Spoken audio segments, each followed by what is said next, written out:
What's up, everybody? Welcome back to the channel. It's probably been a little over a month since we last talked on the Fishing Report Avenue, so a lot has transpired here in Arizona. We're going to break down what we're dealing with weather-wise, and most importantly, talk about how to find bass as we move into the month of March. Typically March is an awesome month, but we've had some weird weather, and the fishing's been a little challenging. So before we go any further, as always, this fishing report is brought to you by Hatch Toyota in Show Low, Arizona. For me anyways, I've been fishing down in Florida for the last couple of weeks. So again, I fished before I left. I've actually been out one day since I got back, but a lot of this stuff isn't necessarily from me spending days and days and days on the water recently, but a lot of stuff I've gathered through my friends, that I talk to that are fishing all the time. Some of the guys over the Arizona Fishing Guides, and just friends that are out on the water. Stuff that I have noticed in my few trips, and then stuff that I just kind of know historically fishing here in Arizona this time of year. So take it for what it's worth. But this is what I would be doing as we roll into the month of March. Starting out, I talked about it already. It's always the first thing I talk about in these fishing reports, but the weather, what the weather's been doing is the most important thing with your fishing, because that's going to dictate what the water temps look like, what the water clarity looks like, and that's going to position the fish. It's going to help you find the fish, knowing what you're dealing with there. We should be well on our way out of the winter time. I mean, it should be a straight pre-spawn, getting ready to get into the spring bite. I mean, I've caught bedfish here in Arizona late February, early March before. We're nowhere close. This is the coldest the water's been on probably any of these lakes that I've seen this late in a long time. I was out at Pleasant yesterday. The water was 51 to 52 degrees. The reports I'm getting from buddies, the warmest water they're finding is 53, maybe 54 in the afternoon on a warm day. But we've got another major weather system with a lot of wind coming tomorrow. I'm filming this February 21st, I believe. So we're a week from March, but we're talking about March anyways. But as of February 21st, that's what we're dealing with as far as water temps. We're not going to see it get up to 60 in the next week or two. It's going to take a little while. The next week ahead, it looks like another straight winter weather week. So we are sitting in a winter weather pattern, but I mean, the fish eventually are going to want to do their thing. They're getting ahead of where they were at last time we talked. With all this being said, the water's cold. The water's also really dirty on a lot of these lakes. Saguaro is going to be pretty stable. Canyon's going to be pretty stable. Even Apache's not going to have a ton of muddy water because they're not releasing that muddy water out of Roosevelt. But Bartlett's real dirty. Pleasant, it's typical Pleasant, fairly clear. Unless you get back into the coves, you're going to have some color there. But even, I have had a couple people ask that I bring Lake Havasu into these reports. And talking to my friends that have been over there, it's been dirtier than normal. A lot of runoff from these wintertime storms, rain runoff and snow melt has even dirtied up Lake Havasu a little bit. So overall, we're looking at dirtier water. And if you look at these baits in front of me right here, I've got some pretty bold, bright stuff.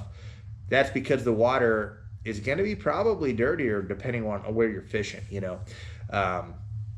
So dirty water, cold water, not a good situation in general, and fishing's been slow, but things are going to turn a corner. And as soon as it starts to warm up, these fish are going to bite. I mean, it's like they've been trapped and caged up, and they're going to get released, and they're going to go nuts. I'm telling you, even if the water's still dirty, as soon as it warms up, the fishing is going to go off the charts when that water warms up and stabilizes. Now, I don't know when that's going to be. Depends on how much water comes in from these storms.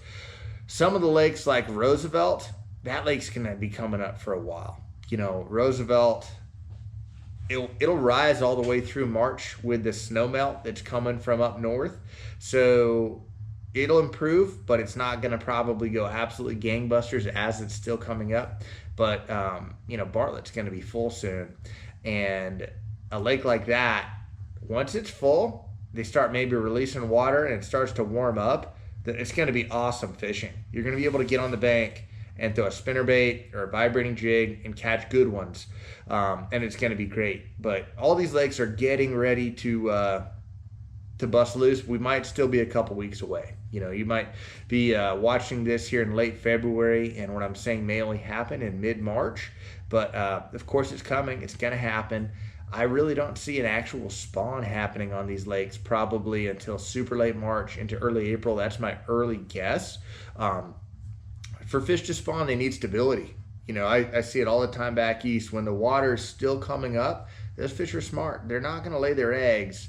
And, you know, say for instance, they're not going to lay their eggs in 3 feet of water where the sunlight can get to them when they know the water's coming up 6 inches a day and they're going to be buried. You know, now fish, they don't have a weatherman.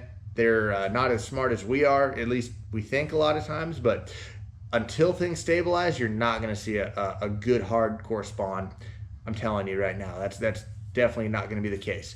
But yeah, like a lake that's stable, water level wise, something like a Saguaro or a Lake Havasu, you're going to see the spawn start as soon as it warms up. And everyone talks about that magic number being 60 degrees. I think we're far enough away that we don't even have to talk about that in this fishing report. We'll talk about that next month on where you're going to find the areas where those fish are actually at and how to catch them. But right this week and this month, we're still pre-spawn. And I think even though the water's still so cold, we can label this as pre-spawn because within a month, 5, 6, or maybe 5 or 6 weeks, we're going to see a lot of bedfish. So we need to be able to find these pre-spawn fish. And the foolproof way to find pre-spawn fish, anywhere you're fishing, anywhere in the country, even here in Arizona where it's different than a lot of places, is you look at the lake, you look for the spawning areas, and you just back out from there. So, I mean, it sounds easy, and sometimes it's easy, sometimes it's hard, but for a spawning area, you want protection from the elements. You don't want it to be exposed out in the main lake. So you want protection, you want some cover, and then you want hard bottom. Hard bottom's really key. You know, fish aren't going to spawn on a mucky bottom. They're not going to spawn. You'll find some fish spawning on little parts of bluffs and stuff, but generally flat stuff. So like flat pockets that are protected, that's going to be the best spawning stuff. Sometimes on flats themselves, but you find your spawning areas and then you back out to the first place that they would sit as they wait to get up there. So like back east, a lot of times you'll have a spawning pocket and the fish will be on like the last channel swing leading up to that spawning pocket. Or they might sit on the last boat dock before the spawning pocket, and they're very predictable. Well, out here it's similar. You know, you find your spawning pocket, and you hear the term secondary point thrown around a lot. Pre-spawn, it's because that's the last staging spot before the pocket. If you picture a cove or a creek or something, you might have a couple main points where that creek or cove meets the main lake. But as you come into the cove, you're going to have some secondary points, and the last secondary points, the small points before the actual pocket where they're going to actually make their beds and spawn, that's where those fish are going to be sitting. The males and the females. The males get there first. The females are a little bit behind. You'll see it a lot this time of year where you go out one day and you get up shallower than you maybe been fishing. I say this time of year when it warms up a little bit. Maybe you go up a little shallower than you've been fishing and the males are up there, the bucks are up there, and you start catching them. The females are usually just a little bit behind. So secondary points, the first drop off, you know, if you've got a pocket that's 5-6 feet deep and there's a break where it goes from maybe 10 to 20, that's a great place for a pre-spawn bass to sit. Trees, wood, you know, if you've got a spawning pocket and you've got some trees or wood or habitats just outside that pocket, that's where those fish are going to be staging. So straight out from the spawning area, that's where you're going to find the fish right now, especially as we get a little bit closer to the spawn. But I mean, I'm going to be out of the lake a couple times this week with some buddies, and even though the water's cold, I'm still going to be in those pre-spawn areas. I'm just going to be fishing them a little slower than I normally would probably because of that cold weather that we're having to deal with. So one of the best pre-spawn baits ever is a jerk bait. This is a Berkeley Stunna. As long as you've got at least a couple foot visibility, this is going to be one of your best ways to catch numbers this time of year. Great way to target pre-spawn fish. You know, you're going to match the color of your bait to the water color. This is a bonish color right here. If you've got water that you can see maybe 2 to 4 feet, this is a really good color. As you get clearer, you're going to want to use more of a translucent color that looks a little bit more natural. Jigs are still real big, you know, football jigs, pitching jigs. This is a Berkeley skipping jig. I'm getting ready to throw this thing over at Lake Norman for redcrest here in a couple weeks. But if you get into these areas, the water's maybe a little bit dirty, and you find some good rock, this is a really good way to catch fish. We talked about jigs a bunch in the last couple of reports. This is like the skipping jig or the finesse jig, the flipping jig. Those are shallower versions of that football jig that we talked about a lot. Now, if you're going somewhere that the water's like really dirty still, a Bartlett or a Roosevelt, you want to throw something that is going to catch their attention in the dirty water. A spinnerbait. This is early spring through the spring is probably the best time of year to throw a spinnerbait.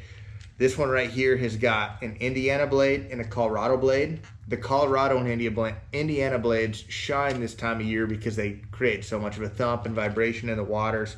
And I mean, ugly, nasty chartreuse, white skirt, stuff like that, solid white. This is stuff that you see work good in places like Oklahoma, Louisiana. Well, that's what we're dealing with right now. The water's dirty here like it is there. So this is going to work. This is going to put big fish in the boat too. Slow roll on a spinnerbait like this in some of those pre-spawn areas will get you big bites this time of year. You know, if I was going up to Bartlett to fish a tournament or even on a guide trip right now, that spinnerbait would be a big player for me. I'd be really leaning on that thing a lot. And then a vibrating jig, slobber knocker. Since vibrating jigs came out, I've thrown the spinnerbait less and less and the vibrating jig more. The big difference here, the spinnerbait comes through wood a lot better than a vibrating jig. Now the slobber knocker, it comes through wood better than other vibrating jigs because the way the head is hinged. But if you're somewhere where you're fishing it through wood, spinnerbait. If it's more rock, you know, you're not going to be crawling it through trees, the vibrating jig like the slobber knocker is my go-to. I just like it better. I throw the 1/2 ounce. This is a solid white color. They make it in a 3/8 ounce as well, but I throw the 1/2 ounce. I feel it's a little easier to get down into that fish's face. It works better here in Arizona overall. I throw the 1/2 ounce 95% of the time. As the water clears up, the green pumpkins and stuff will work better. But right now, solid white, maybe even a black and blue would work really well. But again, you don't have to have a bunch of baits this time of year. It's just really critical to be patient and find the fish. Fish around the areas that have fish, staging to spawn, fish them patiently, and you'll be rewarded. You know, typically, I'm going to try to keep these reports going, and my March report for next year, it'll be interesting to see, but I would bet it sounds a lot different. You know, this has been a real abnormal winter out here with the amount of rain and cold weather we've had. The fronts just keep coming every week. If we had normal weather, we would be talking a lot more about stuff that's further ahead. But we're still in this phase where it's still cold, the water's dirty. It's still going to be coming up on about half of our lakes over the next little while. So good luck if you get out. You know, it's probably the best time of year to catch a giant bass. It really is, because the fish are staged up. They're ready to pop. Those big females are bigger than they will ever be at any point. You know, if you catch a 24-inch bass in February or March before it spawns, it's going to weigh a lot more than it weighs if you catch it in July or August in the middle of the summer. So it's a great time to get out to try to catch a big fish. Still, the numbers need to be kind of expectations tempered a little bit, but it's an exciting time to go because the fish are getting predictable. You know, they're not just out roaming on bait like they can in the fall and winter time. They are in a specific spot for a specific reason. They are pre-spawn, and with these baits, you can catch them and hopefully put a big one in the boat. So thanks again for watching, guys. I appreciate it big time, and we will be back at you guys soon.